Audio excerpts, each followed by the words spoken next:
మరో 3 నెలల్లో వీధి సునకాలకు శస్త్రచికిత్సలు, టీకాలు పూర్తి చేయడానికి చర్యలు తీసుకుంటామని municipal administrative director Satish Kumar తెలిపారు.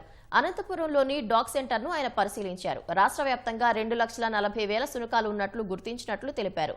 వాటిలో ఇప్పటికే 1,45,000 కుక్కలకు ఆపరేషన్లు, టీకాలు పూర్తి చేశామన్నారు. త్వరలోనే మరో 90 సునకాలకు శస్త్రచికిత్సలు పూర్తి చేస్తామని సతీష్ తెలిపారు.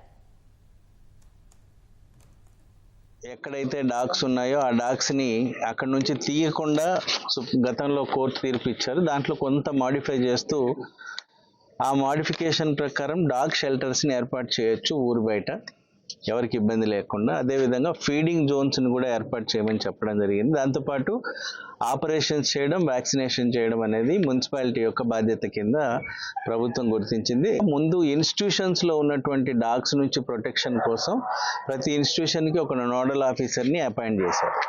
ఆ నోడల్ ఆఫీసర్ల యొక్క డ్యూటీ ఏంటంటే ఆ particular area, for example school ఉంటే స్కూల్లో పిల్లలకి డాగ్స్ కరవకుండా ఆ నోడల్ ఆఫీసర్ చుట్టూ ఫెన్సింగ్ చేసుకునే బాధ్యత ఆ నోడల్ ఆఫీసర్కి ఇవ్వడం జరిగింది. ఆ విధంగా మనం దాదాపు 14,000 ఇన్స్టిట్యూషన్స్ని ఐడెంటిఫై చేసి వాళ్ళకి నోడల్ ఆఫీసర్స్ అపాయింట్మెంట్ చేయడం జరిగింది.